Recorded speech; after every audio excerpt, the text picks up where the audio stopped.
Hello दोस्तों, स्वागत है आज हमारी इस आउटसोर्सिंग संविदा की जो लोग हैं उनकी हालत और उनके हुए अत्याचार को लेकर एक नए वीडियो में।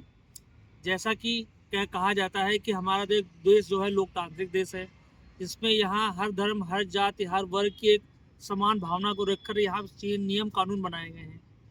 मगर जैसे कि हर नेता मंत्री ये दावा करता है कि हर वर्ग को इसलिए रिजर्वेशन दिया जाता है क्योंकि वो दूसरे की बराबरी कर सके और उसको अंदर नीच भावना ना आए। क्योंकि किसी तबके को ज़्यादा नौकरी मिले, किसी तबके को कम नौकरी मिले तो उनके अंदर नीच भावना ना आए। किसी गिरे हुए तबके को उठाने के लिए रिजर्वेशन दिया जाता है।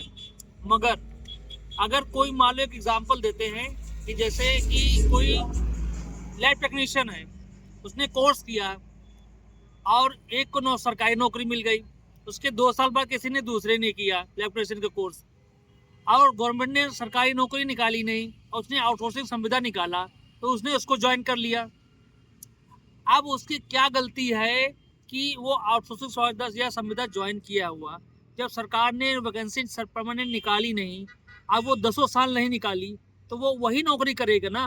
मगर सेम चीज करके सेम पोस्ट पर है तो एक को 1 लाख रुपए मिल रही है, एक को 10,000 मिल रही, तो ये कहाँ का नियम और नियम कानून है।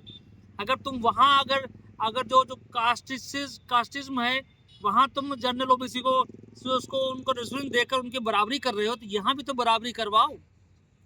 मगर ये जो सांसद, ये जो मंत्री नेता जो होते हैं ये बहुत चोर होते हैं। क्यों? इसके पीछे का रीजन ये है कि जैसे ये लोग अपने पर भी नियम ये लागू करें कि जो गवर्नमेंट बन रही है मार्केट में, उनके जो सांसद विधायक हैं उनको पूरी सैलरी दे। जिस जिस जो गवर्नमेंट की सांसद जो गवर्नमेंट नहीं बन रही है उनके जो सांसद विधायक हैं उनको आउटसोर्सिंग संविदा समझकर उनको उतनी कम सैलरी दे। ये करेंगे? नहीं करेंगे, क्योंकि वो ये दिखाएंगे कि हाँ भैया तुम भी सांसद हो, हम भी सांसद है, तो तुम्हारी सैलरी बराबर रहेगी। कि हमारी अगर सरकार बनी है, चाहे तुम्हारी सरकार बनी हो चाहे ना बनी हो, मगर सैलरी तुम्हारी भी बराबर होगी, सैलरी हमारी बराबर होगी। हमारी सरकार बनी है तब भी, तो ये उसमें क्यों नहीं लागू होता है? अगर सेम पोस्ट है, सेम कोर्स है, सब कुछ सेम है, सेम प्रोसेस के द्वारा गया हुआ है, अगर वो भी इंटरव्यू या एक एग्जाम के द्वारा उसने भी संविदा आउटसोर्सिंग ज्वाइन किया हुआ है, तो उसको हर सब कुछ सेम होते हुए उसको सैलरी सेम क्यों नहीं मिलती है? तो ये नेता जो मंत्री हैं ये जनता को धोखा ही तो दे रहे हैं कि वो भैया सबको, सरकार को पैसा भी देता है, कोर्स भी करता है, अपने जीवन के टाइम भी बर्बाद करता है, सेम कोर्स भी है, एग्जाम भी देता है, देने के बाद ही जो संविदा की नौकरी लगती है उसके बाद भी उसको सैलरी सेम नहीं मिलती है। तो इसके पीछे कौन जिम्मेदार है? भाई हम नहीं चाहते कि तो हमको आउटसोर्सिंग संविदा पे रखो, हम तो चाहते तुम हर साल सरकारी नौकरी निकालो, हम भर्ती हो या ना हो वो हमारी गलती। तुम 10-10 साल तुम एलटी की जो लैब टेक्नीशियन की जो इसमें पोस्ट है, जो अखिलेश यादव की सरकार थी तब निकली थी। बाबा जी के 10 साल पूरे होने जा रहे, इन्होंने वैकेंसी नहीं निकाली। तो उसमें जो लैब टेक्नीशियन के जो कोर्स किए हुए बच्चे हैं उनकी गलती क्या है? तुम आउटसोर्सिंग निकालते हो तो वो तो भाई घर में बैठे तो रहेंगे नहीं, तो वो नौकरी ज्वाइन कर लेते हैं। मगर उनकी गलती क्या है? तुम 10-10 साल किसी जिंदगी के निकाले दे रहे हो फोकट में, तो उनकी गलती क्या है? ये सरकार की गलती है। सरकार की अगर गलती है तो सरकार बराबर सैलरी दे, अगर नहीं देती है तो ये न कानून जो है हर जगह लागू करे। अगर जिस भी पार्टी जो सत्ता में नहीं आने वाली होती है उसके जो सांसद विधायक होते हैं उनको भी आउटसोर्सिंग और संविदा के तर्ज पर उनको सैलरी दे, तब हम मानेंगे तुम इक्वलिटी का काम कर रहे हो, लोकतंत्र में तुम बराबरी का काम कर रहे हो। तुम तो, तुम्हारे भैया पावर है, तुम्हारा सब कुछ है, तो तुम सबको सैलरी अपने अपने में तो सैलरी बराबर बांटे लेते हो।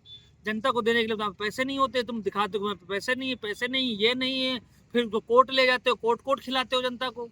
जनता के पास इतनी सैलरी देते हो, कोर्ट कहाँ खेले? तो जनता मंत्रियों की जनता को दिया हुआ धोखा है।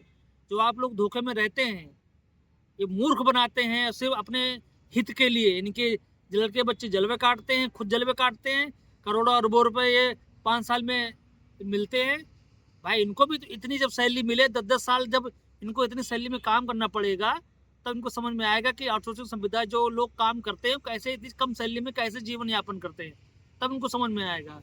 आप लोग जागरूक नहीं हो रहे हैं क्यों? क्योंकि आप लोग बहुत कम ध्यान दे रहे हैं अपने अपने तथ्यों पर, अपने हितों को देखते हुए अपनों आपको जागरूक होना है, अपने हितों के लिए लड़ना है, वीडियो को ज़्यादा से ज़्यादा शेयर करना है, अगर चैनल पे पहली बार हो तो उसको ज़्यादा से ज़्यादा लाइक सब्सक्राइब करना है, तभी जाकर ये जो उसमें जनता में अवेयरनेस फैलेगा कि ये लोग नेता मंत्री हैं, जनता को कितना मूर्ख बनाते हैं। अपने लिए तो सैलरी निकाल लेते हैं मगर जनता को देने के लिए इनके पास पैसे नहीं होते हैं। अगर तुम भी तो पैसे ना लो, तुमको देने के लिए तो घर भरने के लिए तो अरबों खरबों रुपए आ जाते हैं। ईडी और सीबीआई छापा मारे तो हर नेता मंत्री पकड़ा जाएगा, मगर तुमको आम जनता के लिए देखने के लिए दूर देखने के लिए उनके पास तुम्हारा टाइम नहीं है, ना तुमको कोई मतलब है। तो जनता इस चीज़ को ध्यान रखे और आने वाले इलेक्शन में भी इसको ध्यान रखे कि जो तुम्हारे हित के लिए लड़े, जो तुम्हारे हित के लिए आवाज़ उठाए, उसको ही हित में रखो, बाकी सबको साइड वेज कर दो, चाहे वो कोई भी हो। क्यों? क्योंकि तुम्हारा जो निजी जीवन है वो बर्बाद हो रहा है और किसी के जीवन बना के तुम्हारा कोई फायदा नहीं है। जब तक तुम्हारा जीवन नहीं अगर सही होगा तब तक तुम्हारे दूसरे जीवन से तुम्हें कोई मतलब नहीं। जब हमारा जीवन अच्छा होगा, हम अच्छे होंगे, तभी दूसरे के बारे में सोच पाएंगे। जब हमारी जिंदगी जीवन नरक हो, वो तुम लोग तुम्हारी वजह से हो रहा है, तो हम तुम्हारे लिए अच्छा क्यों सोचें? नेता मंत्रियों की यही भावना होती है, तो तुम भी यही भावना पालो। वीडियो को ज़्यादा से ज़्यादा शेयर करो, हम आप पे छोड़ रहे हैं, और ज़्यादा से ज़्यादा उसको लाइक सब्सक्राइब करो, क्योंकि ये सरकार तक वीडियो पहुंचना चाहिए, सरकार के आगे खुलनी चाहिए कि जनता के साथ एक कैसा दुर्व्यवहार और अत्याचार हो रहा है।